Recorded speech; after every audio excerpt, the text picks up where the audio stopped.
Happy Tuesday, everyone. This is America's first and only daily talk show for and about the Filipinos, where today we are going to have some fun and a whole lot of jazz music, introducing you to some wonderful Kababayans, young and very talented. Let's first start with Mitch, because this is his first time on Kababayan LA. You are from Northern California, so you flew here for an event this Saturday. Hello and welcome to Kababayan LA. Hello, thank you for having me. Appreciate it. Wow, what a voice. How old are you? 19 years old. And with a voice like that, wow. Would you want to be an actor or a performer in the Philippines too, or?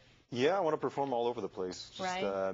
You know, get out there and have people see me and see the things that I love to do. One very important question, do you speak Tagalog? A tiny bit, pero konti lang po. Ayan. Pwedeng mag-artista yan sa Pilipinas. Jacqueline Rose, hello and welcome to Kababayan LA. This is also your first time, right? Yes. Yes, hello and welcome to the show. Thank you for having me. And Abe, I always love having you here on the show. Thank you for making time for us. Thank you. Great to be back. These guys are going to be performing on Saturday Jazzmopolitan at the Ford Amphitheater, and there's going to be others. So who else will be joining you? DJ Rosales, Crystal Tugati is from the younger generation. Right, right. Then we have Michael Paulo, Becca Godinez, Mon David, Philip, Tateng Katindig, and Nair De Leon and all that, right? Louis Reyes. Louis Reyes also. Wow, so many wonderful people. Jazzmopolitan, I was a part of the first time that it was held at the Ford Amphitheater, which was, I think, 3-4 years ago. Abe, you were there with me, and you were also there from the very start of Jazzmopolitan. Yes. How has it grown through the years? It's, you know, I always, you know, every time there's a Jazzmopolitan event coming up, I hear a lot of buzz around town. So a lot of people are always looking forward to this event, and it's great. This year, we're bringing in a lot of new artists, you know, a younger generation, as we mentioned. So it's great to see, you know, a lot of the guys who have performed in previous years, but also bring up this new talent so that we could showcase, you know, the next generation. It's a well-rounded show, so young people, old people, veterans, new ones. Jacqueline, this is your second year. Yeah. Tell me how you got involved the first time around. Last year, right? Was that the Ladies of Jazz? Yes. Yes. Tell me about that. Rex Pampanga and Ted Benito invited me to be in the show. I was actually living in New York at that time, experimenting with the jazz music scene there. And they said, hey, come sing for Filipino Ladies of Jazz. And they invited me again this year. So wonderful. What was your experience like last year? I missed it. I was out of the country, but I wouldn't want to miss this one. It's happening on Saturday. What was your experience like last year? It was great. It was so much fun. The band was phenomenal. Right. Nicole David and Pauline Wilson were also performing, and it was just a wonderful, wonderful show. And how is this year going to be different? What are you singing differently? Are you singing new songs? How many songs are you singing? Yeah, it's going to be some new songs. It's going to be some more soul, some more jazz, some more funk, and it's going to be an all-star show. Yes, information on the screen right about now. Tickets are still available. That's the number to call. Mitch, you started singing Michael Bublé when you were 10. Yeah, actually a little tiny bit earlier. I grew up listening to Frank Sinatra and Tony Bennett. Just an array of artists. People were passing me off all sorts of music, and I was lucky enough to have parents who had two completely separate musical influences and backgrounds. What are those influences? Like Gladys Knight, Chaka Khan, Journey, Rush, Styx, Toto. I mean, so pretty diverse. Yeah, a little bit of everything. Right. Yeah. And how did you get involved with this Jazzmopolitan?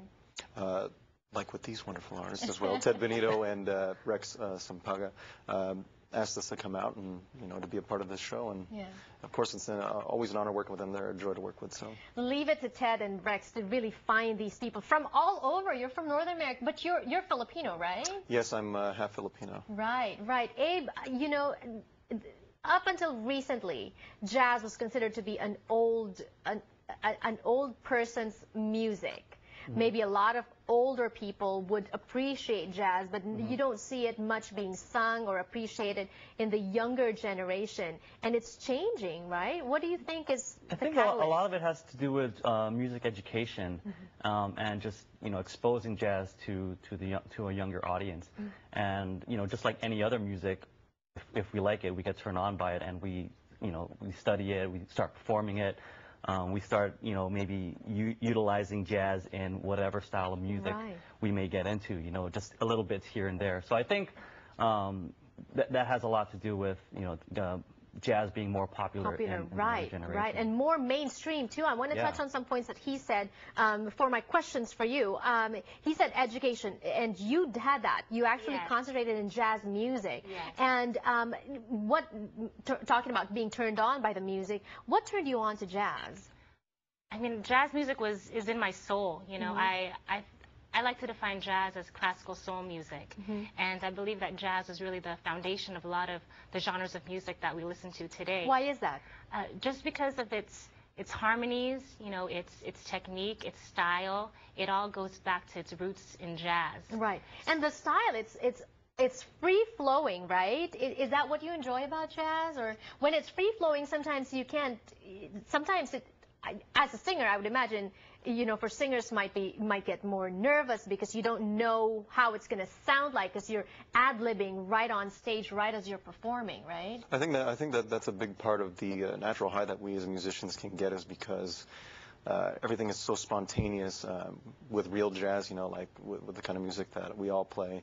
Everything is very improv, on spot, you know, we all feed off of each other, the crowd, and there's so much to play on. And it's a joy. It's definitely not, I think we all can connect in the sense that we were never trend, you know, followers, and we kind of like to do our own thing. And that, I think, for jazz musicians is what we connect with, is because we can kind of be who we want to be. We're not stuck to a particular form, and we can just do whatever we want. Right. It's a joy to perform, and it's also a joy to listen to. And when we return on the show, that's what we're going to be doing, because each one of these people are going to be performing for us. You wouldn't want to miss that. Don't go away.